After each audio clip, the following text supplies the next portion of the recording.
of the revised penal code, which is entitled Delivery of Persons Legally Arrested to the Proper Judicial Authority. And I do believe at this point the judicial authority will be the ICC. Therefore, I have to abide with that Article 125 of the... So inaamin mo warrantless arresto? Kasi yung Article 125 ng RPC does not apply kung may warrant. So inaamin mo walang warrant? At many stages, ma'am, all the many other, Hindi, among make other up your laws. mind.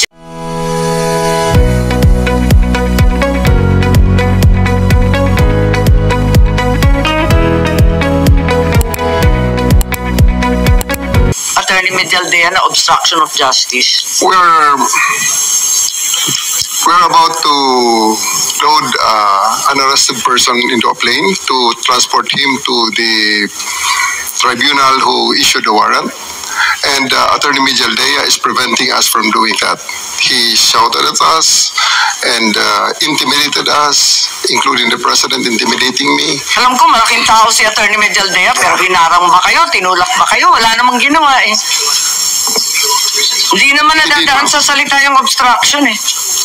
He did, ma'am. So I do believe that under that circumstances, I have to arrest him to reasonable force. And I did. I do believe that I used reasonable force to ensure compliance for him to step aside for us to load the former president to the plane.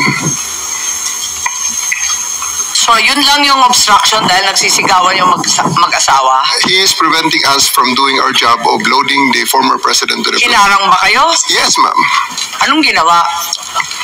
Hindi namin makita eh.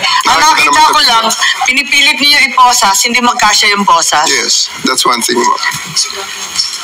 He's blocking my way. He is preventing us. He actually placed another chair at the side of the president for the former president to sit, which is already very much delaying everything because the plane is already ready to fly.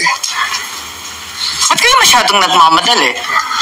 We are going, unang-una ma'am, ang reglementary period, mamalasin naman kami pag hindi namin ginawa ang trabaho Bakit? namin. Anong reglementary period? Anong period yun? Article Dahil 125. sinabi na nga ni Executive Director sa ating PCTC na diffusion lang naman yun eh. Wala nga commitment pinag-uusapan dun eh. Wala nga red notice, pambira eh. There is a warrant. Tagal na ni Arnie Tevez eh. Wala pa rin, di ba? Ba't kayo nagmamadali? Ano yung reglementary period mo? May I refer you to the SOJ, ma'am, if the SOJ wants to answer that. Hindi ba pwede kayo na muna? No. Mauna lang kayo, tapos sa si SOJ, pwede? Okay, ma'am. Okay.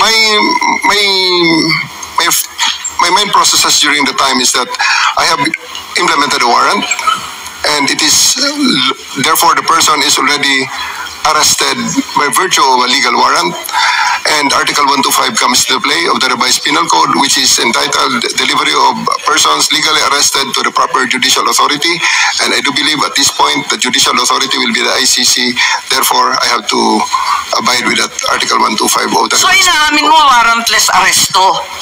Kasi yung Article 125 ng RPC does not apply kung may warrant. So inaamin mo walang warrant? At many stages, ma'am, all the many other, Hindi, among make other up your laws. mind, General Torre. Warrantless arrest ba to o may warrant? Kasi ang liwanag naman ng Article 125 eh, ng revised penal I do code. believe that I have a warrant at this time. I just don't want to be... Hindi walang reglementary period. Umili ka. Kapag warrantless arrest, edi may period.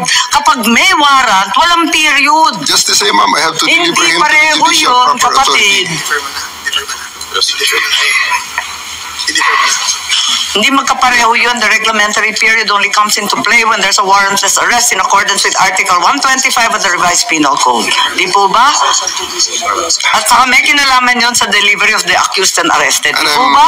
And I'm being cautioned by the DOJ, ma'am, that it may be sub judice already to discuss that because of the habeas corpus pending in the Supreme Court, ma'am.